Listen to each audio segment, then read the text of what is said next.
Hello, and welcome to Keep Middlesex Moving webinar series. I am Christina Fowler, your host. For those of you not familiar with KMM, we are the Transportation Management Association for Middlesex County. We work with employers, local and state government agencies to promote programs aimed at traffic mitigation, sustainability, and economic development. To learn more about us, please visit us at kmm.org. Before we begin today's webinar, I wanted to go over a few housekeeping details. If you are tuning in from Facebook, please place your questions in the comments. This webinar will be recorded and can be sent to you along with the presentation at your request. I'm now going to turn it over to our Executive Director, Bill Neary. Thank you, Christina. I think this is another one of those exciting webinars that we can discuss the future of so many parts of New Jersey. We have three experts from New Jersey Transit here, Megan Massey, Michael Swan, and Celeste Alcina, to talk about what you can do in your community to add to economic development, to make it more sustainable for your residents. And with the demographic changes you're going to be seeing, transit-friendly communities are certainly the future of New Jersey. They have a planning guide to help professionals and people who are in the decision-making process in their community and how they can make their communities even better with the transit plans that they can follow. I'm going to pass it off to you, Megan, to start us with the webinar. And thank you so much for joining us. Appreciate it. Thank you, Bill. Good afternoon. I'm Megan Massey, Assistant Director of Transit-Friendly Planning at New Jersey Transit. I'm joined by Celeste Alcina and Michael Swan, Facility Planners at New Jersey Transit. Thank you so much to Keep Middlesex Moving for the invite. We're excited to share with you the updated Transit-Friendly Planning Guide. And next slide. So here is the Pink Book, which was created in 1994. This was quite the guide. It was amazing to see how the handbook was written in 1994 and how it's still widely used throughout New Jersey. We're hoping the updated guide can be a similar resource to all. This is the cover of the updated Blue Book. As you can find it on our website online at newjerseytransit.com/transit-friendly. So here, the updated guide is divided into 5 chapters: the introduction to transit-friendly planning, development and design, access, circulation, and parking, planning for active transportation, and followed by case studies and implementation. Today's presentation will be going through a principle for each chapter, and then Michael will be going into the case studies and taking a look at our updated website. So chapter 1 is an overview of the transit-friendly planning program, its history, importance, connection to other plans, and how the guide can be used. Almost 30 years ago, New Jersey Transit's transit-friendly planning program was established to provide a direct partnership between New Jersey Transit and New Jersey communities to promote planning initiatives that encourage transit-supportive development and transit ridership. This program has a rich history. Many of you have had the opportunity to engage with Vivian Baker in a public meeting or charrette. We partnered with NJDOT in 1999 to create the Transit Village Initiative, developed a transit-friendly development newsletter in 2005, which grew into njtod.org, an online weekly newsletter, established a TOD database in 2010, gathering development data along the Hudson-Bergen Light Rail, and now it's a statewide mapping tool called NJLU-Trans. Throughout the years of this program, it's played a leadership role guiding smart growth through its technical assistance and partnerships. Next slide. New Jersey's Transit's mission is to move New Jersey and the region by providing safe, reliable, and affordable public transportation that connects people to their everyday lives one trip at a time. The transit-friendly planning program is dedicated to strengthening the link between public transit and land use through these 6 key goals that are aligned with Transit's 10-year strategic plan. The program strives to promote equitable, economically resilient, and environmentally sustainable development that improves the quality of life for all New Jerseyans.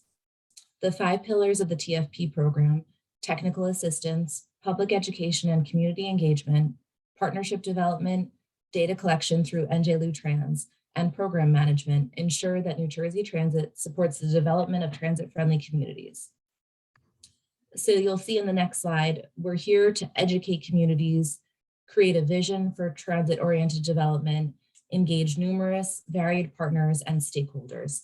Here is just a snippet of the plans that we've done throughout the years of the program. The goal is we work with local governments so they adopt redevelopment plans or a new land use ordinance to adopt the vision and then implement. The program supports transit use by working with communities to provide for an appropriate mix of land uses around transit terminals, stations, and stops. In a home rule state where development is guided by local planning boards, the TFP program proactively participates in promoting transit supportive development. These plans just show how you can create a development plan, a transportation improvement plan, a station area plan, corridor visioning, while fostering valuable partnerships.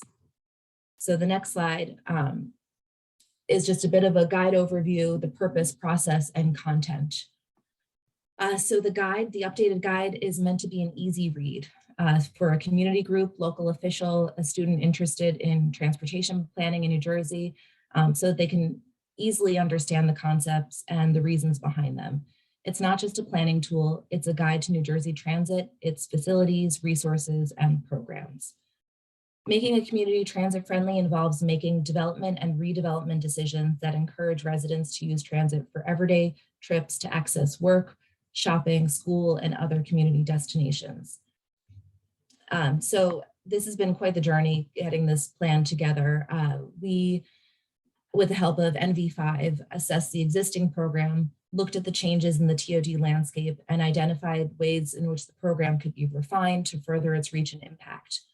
The assessment and the path forward were reinforced through outreach with New Jersey Transit and external stakeholders. A survey was distributed to professionals across the planning and development fields in New Jersey. And the survey asked about familiarity with the program, the largest barriers to TOD in New Jersey, how the program can be better, with helping with transit supportive planning, and a total of 34 external stakeholder interviews with 73 individuals representing 41 organizations were conducted by staff and the consultant team. So next slide, we have 10 principles that run throughout the guide. And so Celeste and Mike, Celeste will be going through one principle from each chapter. And through all these principles, we recognize that equity and environmental justice are essential to transit-friendly planning. Transit-friendly planning requires considering the experience of all users, such as people of color, low-income households, older adults, and people with disabilities.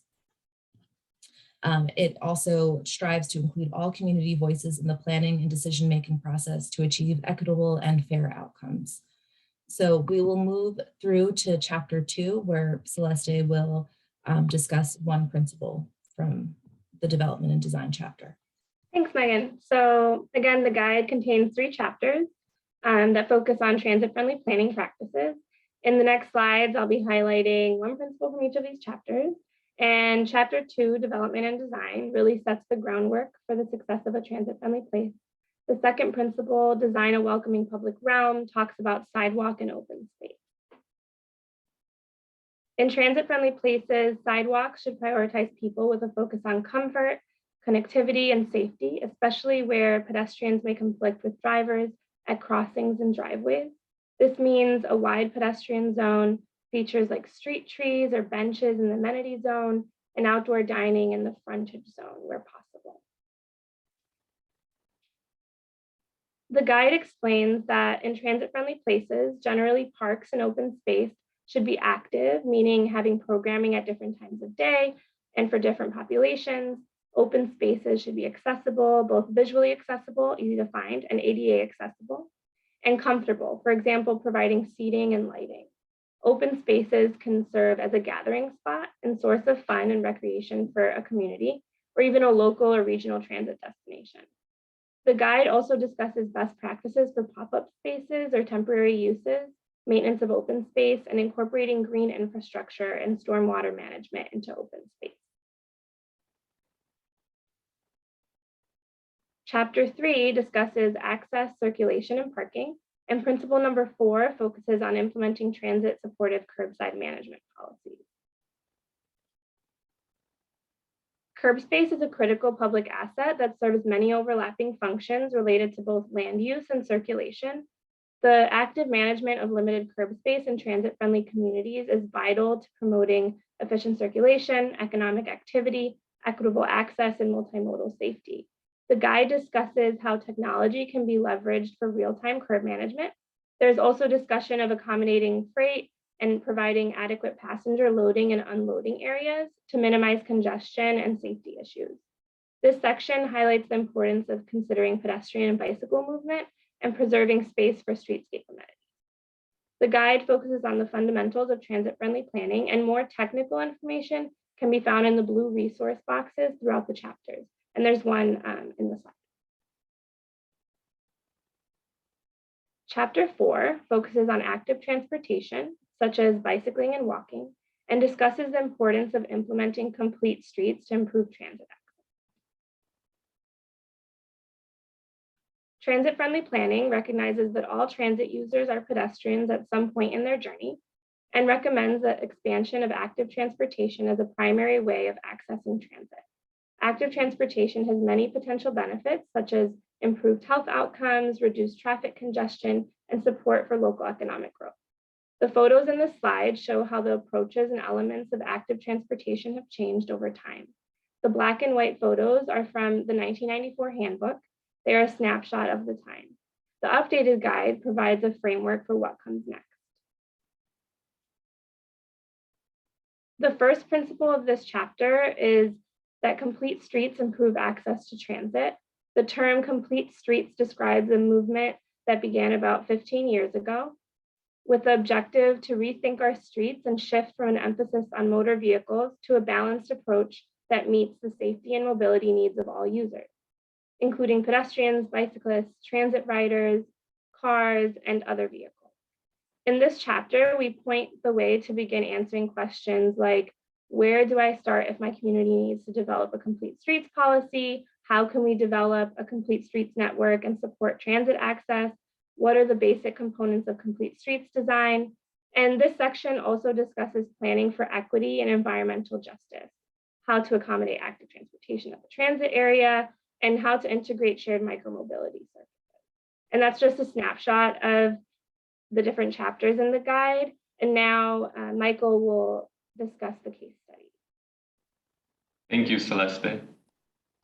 So looking at case studies, as I'll describe shortly, the guide has 5 different place types. Given how diverse the state of New Jersey is, we felt that it was obviously important to provide guidance that's not only applicable statewide, but also guidance that's a bit more specific in regards to different communities in terms of size, location, etc. So we'll be looking at these 5 locations: Jersey City, Montclair, Metuchen, Delanco, as well as Avondale, and finally Richland Village. So explaining the place types a bit, a very diverse state, New Jersey. So on the left-hand side of the screen, you'll see urban center, which is our most diverse and dense in terms of transit areas, all the way down to rural places, so least dense and diverse in terms of uses, with urban neighborhoods in the middle, town centers, and suburban places. So next slide, looking at this map, we've identified several transit stations throughout the state and assigned them what we feel is most likely their place type. These are not set in stone by any means, but just a suggestion from us in terms of communities identifying which place type they might be and which guidance might be most helpful or applicable to them. So you'll see on the screen, the orange is urban center all the way down to the gray rural place. There's quite a few throughout the state, quite a variety. So jumping into our first case study, Jersey City's Exchange Place. We felt this was one good example of an urban center. And in the case studies, there's quite a bit more information in the guide, but for the purposes of today, we looked at what makes it work, as well as how they're getting it done in that specific community for that transit station. So in terms of Jersey City, what makes it work is the high density and mixed use development surrounding the station.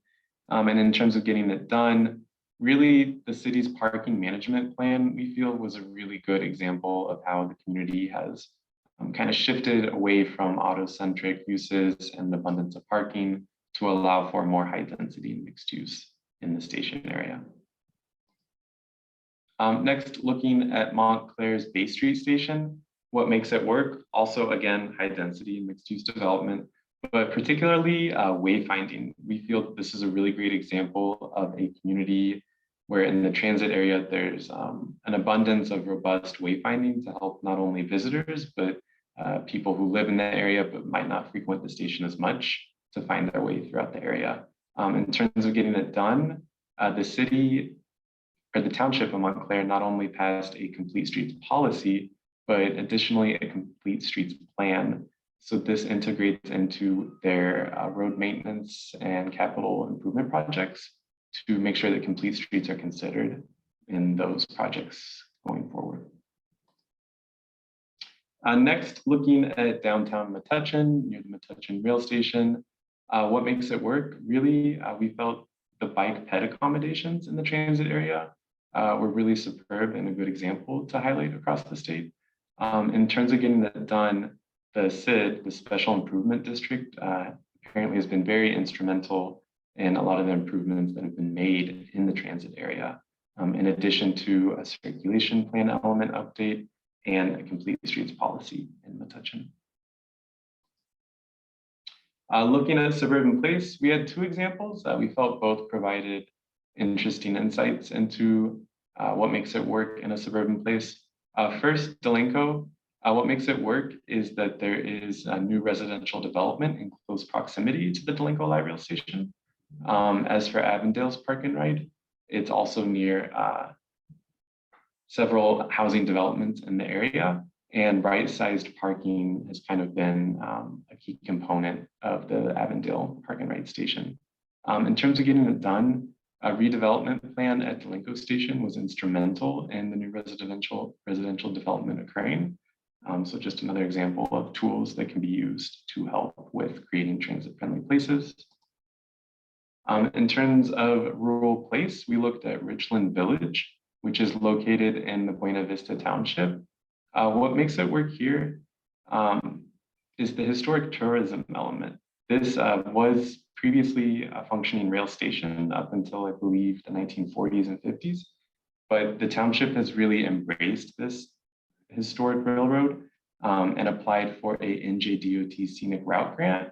That grant from NJDOT has allowed the community to provide better bus amenities at the existing bus station or bus stop in terms of shelter, other amenities, as you can see, such as the bench, trash can, good lighting, as well as sidewalks connecting the bus stop to the community. So that kind of sums up our guide, but we wanted to show you all our website. So first and foremost, you'll see on the screen is our new website that we've created through the through the ArcGIS Hub platform. On the website, we provide a bunch of information that is applicable to communities across the state. First and foremost, you'll find our guide on our website, which is downloadable here or clicking on the actual plan. On February 4th, we hosted a webinar introducing the guide across the state. You can view that webinar here. The transit-friendly checklist. So we developed a checklist that will hopefully serve as a really useful tool for communities when they're using the guide. The purpose of the checklist, it'll take about 7 to 8 minutes to complete. It asks you a variety of questions across 8 different subsections of urban planning. And it's not, the end result is not a quantitative score, but rather it's really a qualitative analysis of those 8 sections to help us and obviously yourself identify aspects of transit-friendly planning where you excel at, where you're doing well, or perhaps areas for improvement that we could assist with through our technical assistance program. So you'll see down here are the 8 different subject areas. If you have any questions, of course, you can always contact us. Additionally, we are creating a place type survey, which will also be available on this site. And so you'll answer approximately 6 to 7 questions, and it'll help kind of guess which place type is most applicable for whatever transit station might be in your community. Next, looking at local plans. So as Megan said, throughout our program's history, we've assisted a lot of communities with station area planning and other various local plans. The majority of those are available on our website. So if you look at this map of New Jersey, any of the pink dots, you can click, see what plan and community we've worked on, and then download that too. Next up, we just have partnerships. So, we work with a variety of state agencies across the state. We work with all 3 MPOs, just making sure that that's visible to people, as well as working very closely with our partners at NJDOT with the Transit Village program. And you can see the transit villages, the 34 currently that exist across the state. Next up, we have 2 major resources that might be of interest to you all today. First is NJLUTrans, so it's an acronym, New Jersey Land Use and Transit Data Application. So that's available here. Here's the actual data application. We recently launched our 2nd edition of the tool, which now has these 4, data application, which now has these 4 tools. The total water levels tool is very interesting, as you can kind of put in different parameters in terms of like weather-related events and sea level rise to understand what parts of your community might be impacted by particular events or climate change in general. Our next resource is njtod.org. That's the home of our transit-friendly planning newsletter. There's a weekly email that goes out with news about TOD, not only in New Jersey, but regionally, nationally, and oftentimes we also have international news. In addition to that, we have long-form articles about subjects such as ETOD, so equitable transit-oriented development, as well as financing TOD, things that might be of interest in communities as they are interested in or pursuing TOD near their station areas. And finally, the last link I want to show you, which if you go back to our homepage, you can always click up here on this YouTube link. We have 5 short videos that we created, 1 per each place type. And so the purpose of these 1-minute videos is to help people looking at the guide kind of visualize what these communities might look at on different scales. So the one that I would like to show you all really quickly today is our urban neighborhood, and we filmed this one in New Brunswick. So I'm going to play it. Hopefully the audio works. If not, I apologize, but you can definitely go to our website and take a quick look. The transit friendly planning programs.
Okay. Well, I just have a little questions, something simple, Michael, Of and course. for all 3 of our guests. This guide is tremendous. I think it's a great thing that we can help these communities figure out the logistics of how to do it. We also know that zoning changes, complete streets, all those things which are good ideas, there's some heavy lifting for the home rule state of New Jersey. And I think one of the big factors that we have to stress when we're looking at these things is the economic development potential, the demographic changes that's going to be happening in our communities. And I think that's where this could really touch into that. If you're in your community making decisions about being transit friendly, think about how much more valuable your community would be if it is a transit friendly community. And New Brunswick is a perfect example of that. It's been reborn in so many ways thanks to being transit friendly.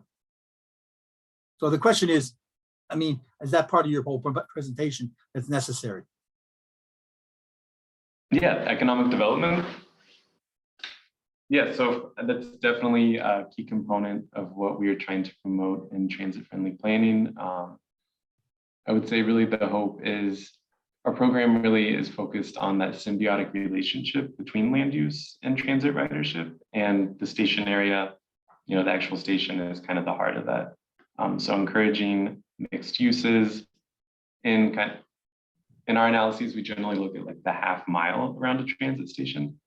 So encouraging mixed use to occur in that area so that it's accessible to everyone, and that people can use transit to get from point A to point B within their communities, I think is a really key component of making a transit-friendly community. So But if your community is outside the stations, you can still provide transportation and transit to some of these hubs that help you with your economic development. You know what I mean? You know, the last mile is important, but the last 5 miles is equally important. Right, and so we're not just looking at, oh, bless you. I want to make sure that's very clear that our program is not just focused on rail stations. We're looking at light rail stations, we're looking at bus routes, bus stops, bus stations, really all of the modes that we provide. And of course, the first and last mile gap is addressed in the guide. That is kind of a major barrier for people to access transit and also the major station areas. So micromobility, I think in our opinion, and correct me if I'm wrong, Megan or Celeste, is a good tool in helping address those gaps that exist throughout the state. Well, thank you. I think that's why it's a really thorough report that you've done. It's a great tool for people to use, look into the future. Thank you. Thank you. Do we have any other questions, Christina? No, we don't have any other questions, so we are going to wrap this up. But for those who will be viewing this later on, if you do have any questions, you can email us and we will pass them along. Or you can also just visit the njtransit.com/transit-friendly website. So thank you very much for joining us. We appreciate it and have a great day, everyone. Thank you. Thank you. Thank you. Thank you.